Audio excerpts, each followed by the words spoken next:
अच्छे ऊपर सुनोगे। चलिए आज हम पढ़ते हैं सर्वनाम, पार्ट 9 करते हैं इसकी शुरुआत। चलिए, सर्वनाम करते हैं सबका नाम अथवा सबके लिए नाम। सर्वनाम शब्द संज्ञा के स्थान पर प्रयुक्त किए जाते हैं।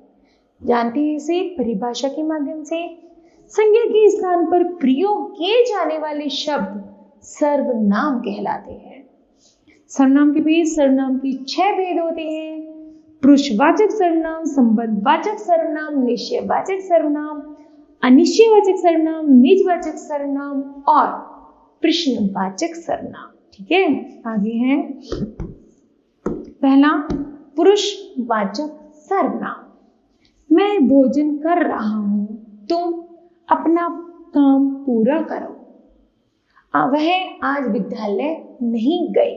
इन तीनों वाक्यों में मैं, तुम तथा वह सर्वनाम शब्दों को प्रयुक्त किया गया है जो बोलने वाले, सुनने वाले व अन्य के लिए प्रयुक्त किए गए हैं। इससे स्पष्ट होता है कि ये सर्वनाम शब्द किसी पुरुष के लिए प्रयोग किए जाते हैं, इसलिए ये पुरुषवाचक सर्वनाम है।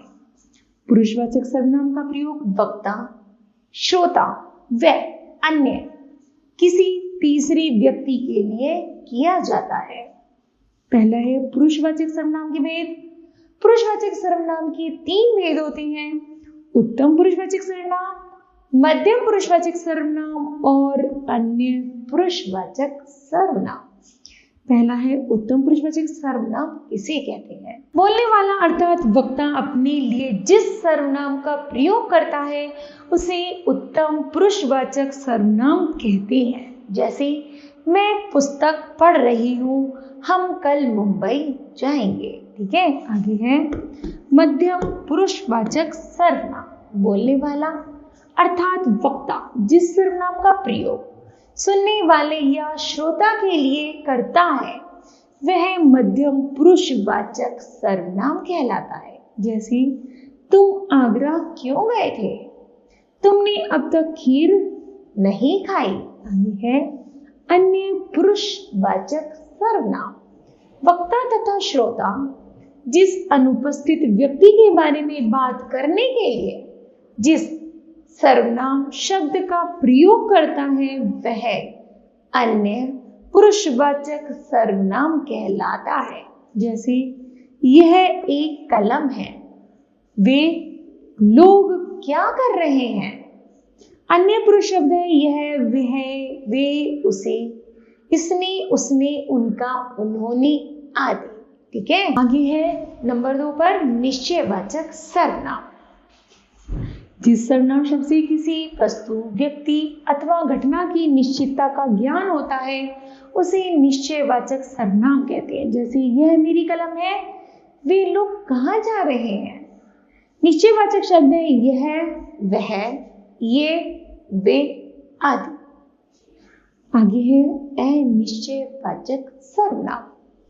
जिस सर्वनाम शब्द से किसी वस्तु या व्यक्ति की निश्चितता का बोध न हो, अर्थात जिस सर्वनाम से निश्चित वस्तु का बोध न हो उसे अनिश्चयवाचक सर्वनाम कहते हैं। जैसे शायद दरवाजे पर कोई है, तुम कुछ खा लो। अनिश्चयवाचक शब्द है कोई, कुछ, किसी, कौन, किसने, जहां, वहां आदि। आगे है संबंधवाचक सर्वनाम। जिन सर्वनाम शब्दों से किसी व्यक्ति, वस्तु के संबंध का बोध होता है, अर्थात जिस सर्वनाम शब्द से किसी व्यक्ति या वस्तु का किसी अन्य व्यक्ति या वस्तु से संबंध स्थापित किए जाने का बोध होता है उसे संबंधवाचक सर्वनाम कहते हैं। जैसे जिसकी लाठी उसकी भैंस, जो करेगा सो भोगेगा। जो सो, जैसी वैसी, जितना उतना, जिसकी उसकी, यहाँ वहां। ये शब्द क्या है? एक दूसरे से संबंध प्रदर्शित कर रहे हैं, इसलिए यहाँ संबंधवाचक है। आगे है प्रश्नवाचक सर्वनाम। जिन सर्वनाम शब्दों से कुछ पूछे जाने का बोध होता है अतः जो शब्द सवाल करने के लिए प्रयोग किए जाते हैं प्रश्नवाचक सर्वनाम कहलाते हैं। जैसे तुम्हारा क्या नाम है? तुम यहाँ क्यों आए हो? प्रश्नवाचक सर्वनाम है कौन, कब, कहाँ, क्या आदि। आगे है निजवाचक सर्वनाम। जिन सर्वनाम शब्दों का प्रयोग कर्ता के साथ अपनेपन का बोध कराने के लिए किया जाता है उन्हें निजवाचक सर्वनाम कहते हैं। जैसे मैं अपना कार्य स्वयं करूंगा, मैं खुद विद्यालय चला जाऊंगा। निजवाचक सर्वनाम शब्द है आप, खुद, स्वयं, अपने आप आदि। ठीक है, तो बच्चों यह पाठ समाप्त होता है। चलिए पढ़ते हैं इस पाठ की महत्वपूर्ण तथ्य।